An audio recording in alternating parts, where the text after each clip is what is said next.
frighten it, please. Don't follow it. Just leave it to go on its way.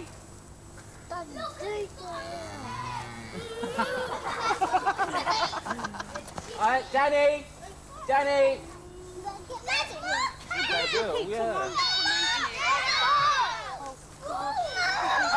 Danny!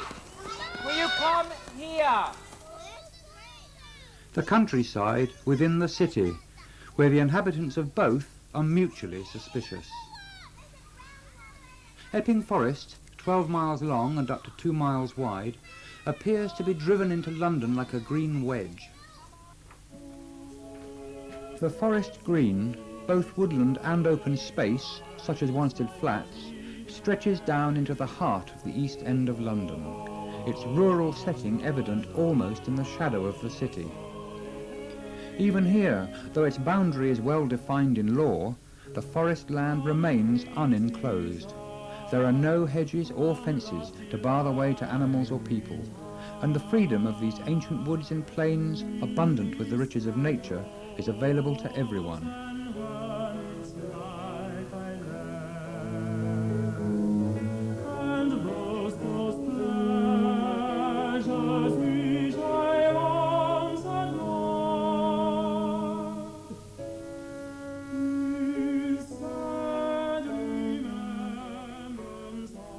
The management of the forest has, for the last 100 years and more, been in the hands of the Corporation of London.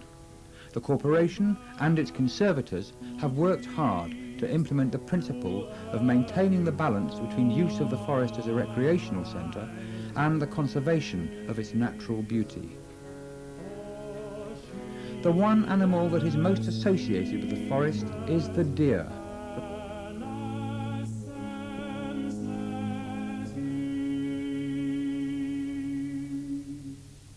If it were not for the deer, there would probably be no forest for the corporation to maintain.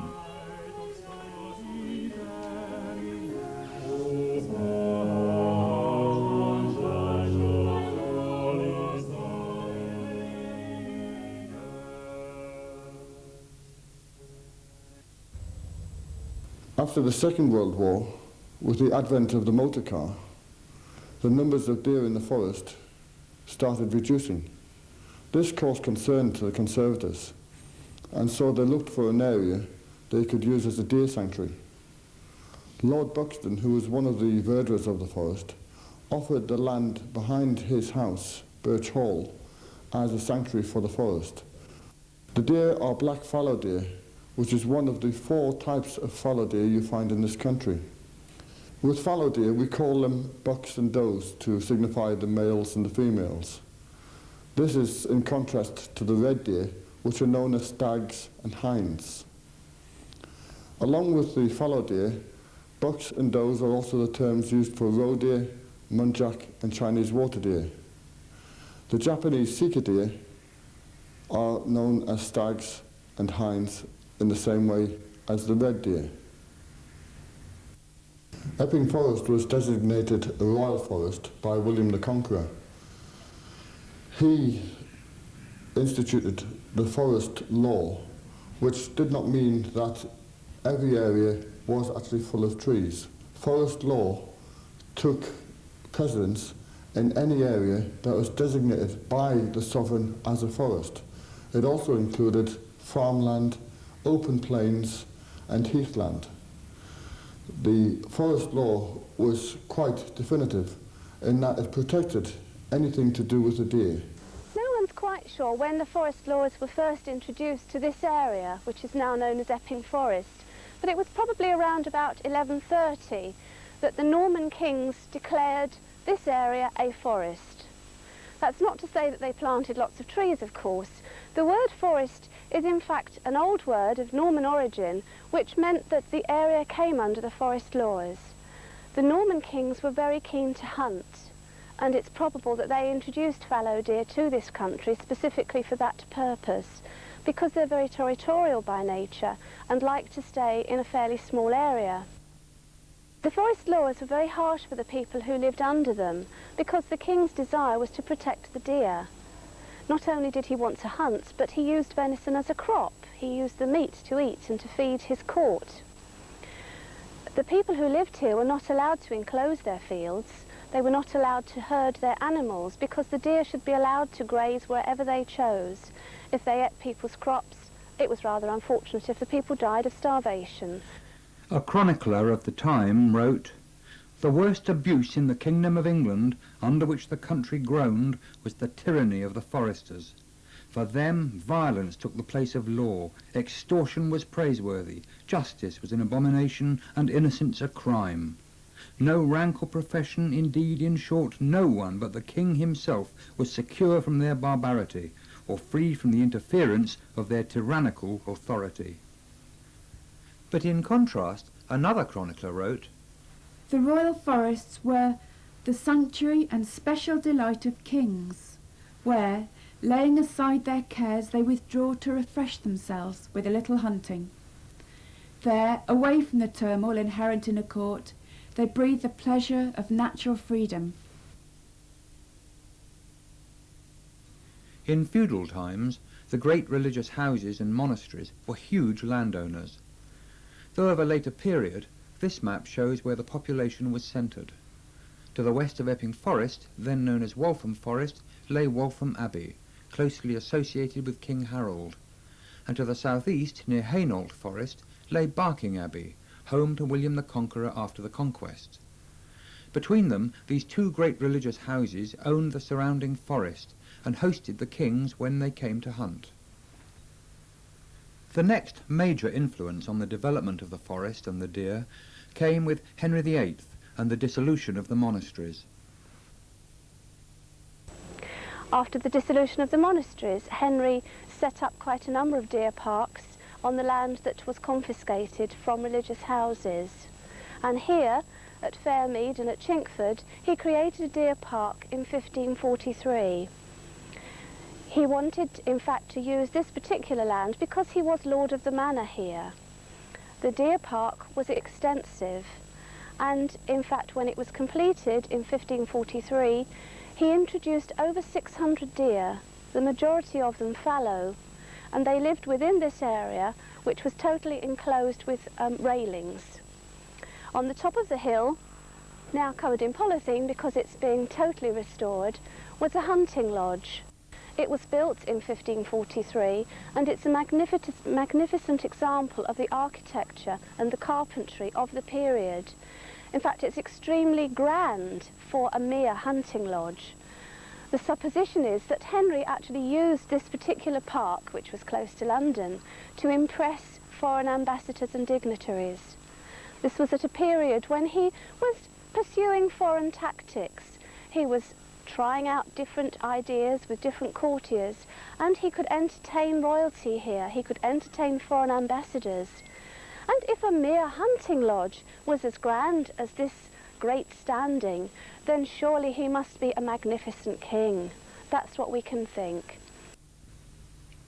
With the dissolution of the great religious houses, one way or another, land fell into the hands of a new breed of landowner, who also wanted to show off their wealth. Enclosure of forest land and creation of great parks gained pace. During the 17th and 18th century, the merchants from London came to use the estates on the edge of the forest for their own grand houses. They commissioned the finest architects and landscape architects of the time to enhance their surroundings, often incorporating deer into the landscape to provide the pastoral scene that was very much in vogue. Land of soft showers and far-extending vales, and woodlands fanned by summer's gentlest gales, and streams that glisten as they steal half-hid the tangled brake and waving sedge amid. Land where rich plenty with abounding flow bids 'neath her smile the golden meadow glow, and from the juicy herbage nature's wealth draws the pure stream of sustenance and health. And the proud stag, caught from a farther strain, tossed his broad brow and sought his woods again. There now the hind, in fern-clad hollows hid, couches the pendant weeds and flowers amid, or tripping light, her velvet gemmed with dew, with a shy wildness glances on the view, turns her fair neck with momentary gaze, then plunges in the covert's verdant maze. In this anonymous poem of 1827, entitled Rambles in Waltham Forest, the deer are placed in a pastoral and idyllic setting. However, in Thomas Hood's well-known poem The Epping Hunt, published 10 years later, both the deer and people have a more active role to play. A taste of things to come? John Huggins was as bold a man as trade did ever know. A warehouse good he had that stood hard by the church of Bow. To say the horse was Huggins' own would only be to brag. His neighbour Fig and he went halves, like centaurs in a nag. Now Huggins from his saddle rose, and in the stirrups stood, and lo, a little cart that came hard by a little wood, in shape like half a hearse, though not for corpses in the least, for this contained the deer alive, and not the deer deceased. Now Huggins, standing far aloof, had never seen the deer, till all at once he saw the beast come charging in his rear. Oh dear, now might you hear, I've surely broke a bone, my head is sore, with many more such speeches from the throne. Some gave a shout, some rolled about, and anticked as they rode, and butchers whistled on their curs, and milkmen tally-hoed.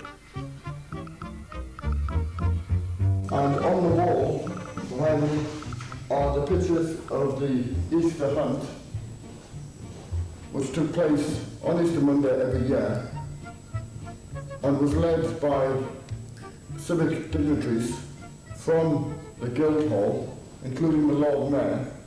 A stag was caught up each year by the forest keepers and then released at Buckhurst Hill, and the hunt set off for Fairmead to chase the stag. This used to last virtually all day and lasted well into the late 1800s until it became just a debauchery, and so the event was stopped.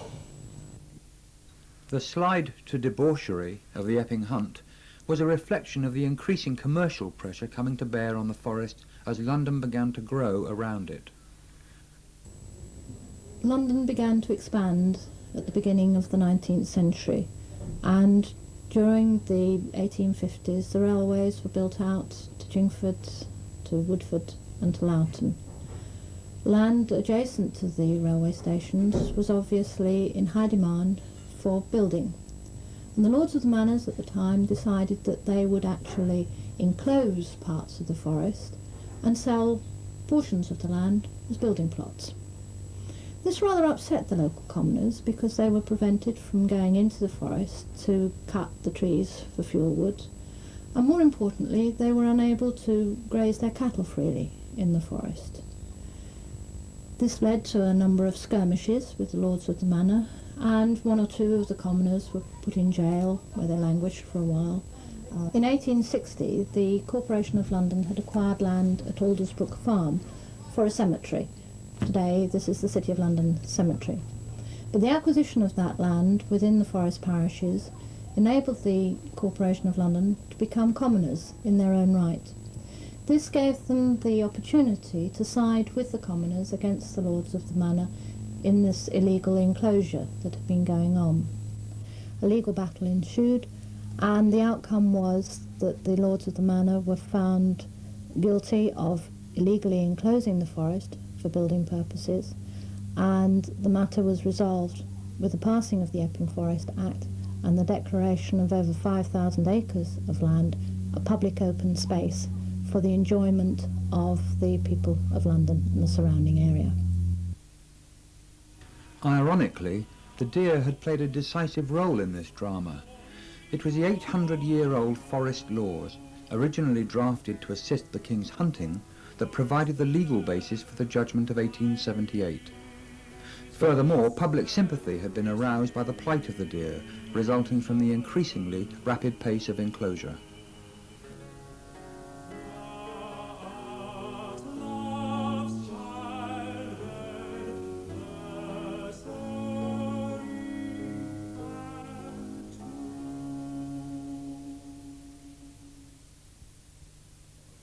This is the temple, Wanstead Park, which was the summer house to Wanstead House, which no longer exists. It was torn down and sold off to pay the debts of the owner, who had wasted all his money. The summer house, the temple, is the only part remaining from the old Wanstead house and estate. The conservators of the forest have their annual venison supper in the temple every year in November. Hold on. Okay, we'll come back to this room, shall we? Right. This is the room that the conservators use to have their venison dinner, which is prepared by the forest keepers and also served by the forest keepers. Here they have the dinner and the loyal toast to the Queen. Normally about 35 people sit down to the evening meal, and the venison is provided from a young buck taken from the deer sanctuary, and the 2 haunches are served as a hot meal. We've had quite a few fawns born in the ditch lines here over the last few years because the ditches have been empty during the summer months, and the deer like to use natural cover. Brian works with a team of foresters, though he has a particular responsibility for and interest in the deer on a day-to-day basis.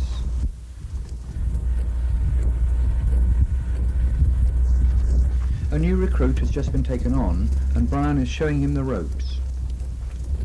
What the hell? Down in the valley, aren't they? The deer were clearly very shy and elusive, easily spooked, as Brian said. But I found a sheltered spot and waited quietly while he and Rob, the newcomer, went searching.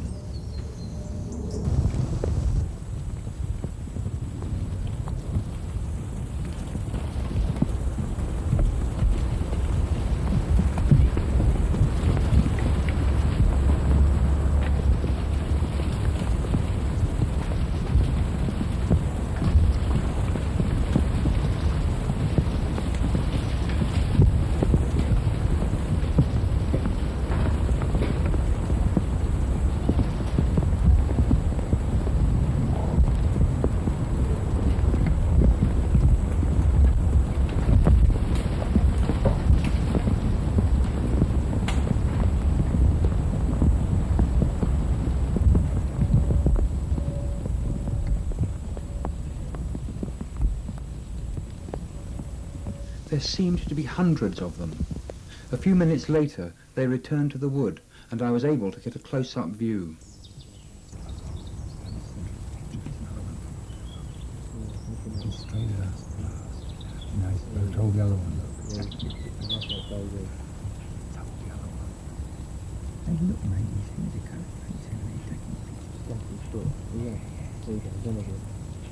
Brian told me that the stamping of their feet and shaking of antlers meant that rutting time, which begins in late October, was almost on us.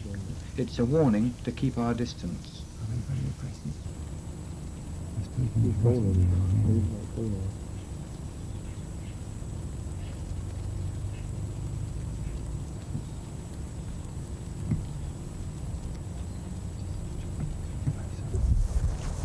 Deer can be very destructive, as the forest peasants well knew 1,000 years ago. Brian took Rob to see some of the evidence. And then the bucks slowly pushed their way through. The floor was covered in brambles, which have obviously disappeared, being one of the favourite foods of deer anyway. And so they just ploughed through and taken everything that was on the floor. Suddenly, Brian realised there were some bucks still in there. Where is it? Can you see that this morning? I can't see him. Yeah. There he is. Now if you stay here, I'll push him out for you.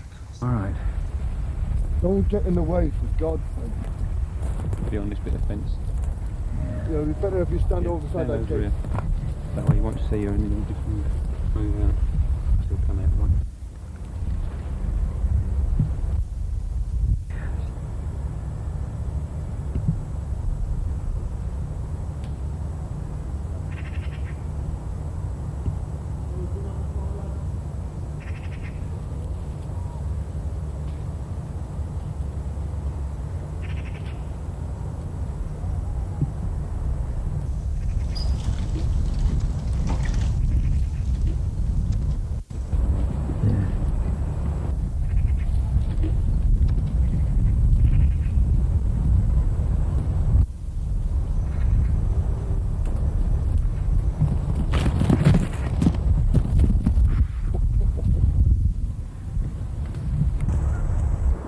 Brian, I've just started as a forest keeper, and shortly I'll be sworn in as a constable on the forest lands. Could you explain to me broadly what that entails?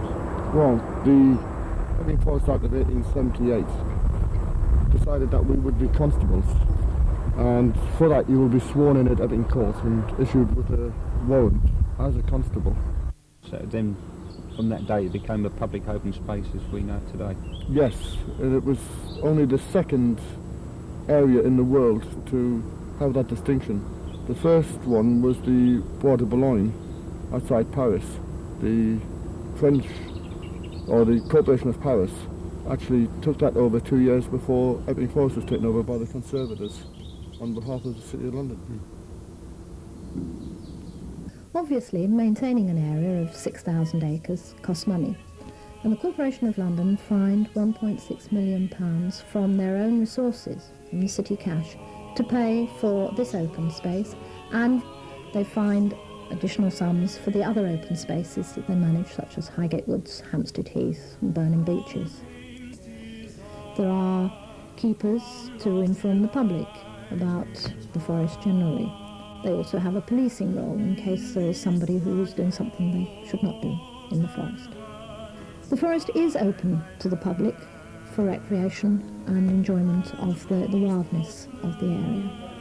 But occasionally you may run up against a cow within the forest. These animals belong to the commoners, who have the right still to graze their animals in the forest. The Conservators have the responsibility under the Epping Forest Act of maintaining the wildlife interests of the forest, of caring for the trees, the heathlands, the grasslands, but at the same time providing recreational facilities for the thousands of visitors that come here each year to enjoy the open air of the forest, to look at the wildlife, to perhaps play cricket on the cricket pitches or football on the football pitches, to go fishing, or just to enjoy the beauty of the forest.